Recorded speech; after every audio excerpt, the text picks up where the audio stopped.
نحمدہ ونصلی علی رسولہ الکریم اما بعد بسم اللہ الرحمن الرحیم السلام علیکم ورحمۃ اللہ وبرکاتہ۔ بیوی اگر بے نمازی ہو تو کیا کرنا چاہیے؟ محترم ناظرین، ہم ہر شے اپنی بیوی سے منوا لیتے ہیں۔ کبھی کہا کہ تیرے ہاتھ کی پکی ہوئی روٹی نہیں کھاؤں گا اگر تو نماز نہیں پڑھتی۔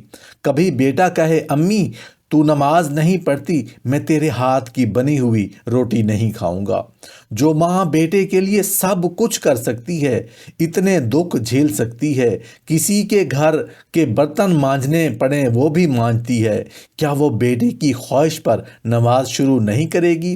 جب عادت ڈالے گی تو اللہ پھر دل میں بھی وہ محبت ڈال دے گا، کیونکہ ہمارا تو اتنا ہی کام ہے۔ حضرت بایزید بسطامی رحمۃ اللہ علیہ لوگوں کی تربیت کر رہے تھے۔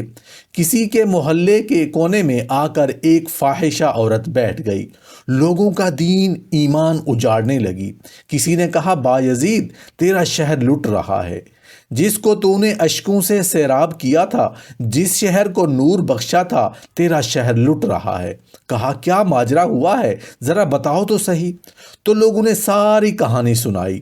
بایزید بسطامی رحمۃ اللہ علیہ نے صبح مصلی اٹھایا، جا کر اس فاحشہ عورت کے دروازے پر مصلی بچھا لیا۔ اب جو بھی گاہک آتا بایزید بسطامی کو بیٹھا دیکھ کر راستہ بدل لیتا۔ اس خاتون نے انتظار کیا، رات کے اندھیرے گہرے ہو گئے، آج کوئی گاہک ہی نہیں آیا۔ اس نے کھڑکی سے جھانک کر دیکھا کہ ایک بوڑھا بابا بیٹھا ہوا ہے، ہاتھ میں تسبیح ہے، مصلی بچھایا ہوا ہے۔ نیچے اتر کر کہا بابا، اللہ کو یاد کرنے کے لیے اور تھوڑی جگہ ہے؟ تجھے میرے ہی گھر کی گلی ملی ہے کیا؟ میرا راستہ روک لیا۔ بابا کہنے لگے کیا مسئلہ ہے تجھے؟ کہنے لگی میرے گاہک رکے ہوئے ہیں، کہا کہ آج میں تیرا گاہک ہوں، بتا تیری رات کی قیمت کتنی ہے؟ حضرت بایزید بسطامی نے قیمت طے کی، اور جب اس کے گھر کی سیڑھیاں چڑھنے لگے، لوگ دیکھ رہے تھے۔ کہا کہ مالک، اگر بایزید بھی اجڑ گیا تو روشنی کہاں سے لیں گے؟ بایزید بھی ایک فاحشہ عورت کے کوٹھے پر چڑھ رہا ہے، اگر یہ بھی چراغ بجھ گیا تو زمانے کو اجالا کہاں سے ملے گا؟ لیکن قدرت کو کچھ اور ہی منظور تھا۔ بایزید بسطامی جب اس کے کوٹھے پر چڑھ گئے تو کہا جو میں کرتا جاؤں وہ تو بھی کرتی چلی جا۔ پہلے وضو کیا تو اس نے بھی وضو کیا، پھر مصلی پر کھڑے ہو گئے تو وہ بھی پیچھے کھڑی ہو گئی۔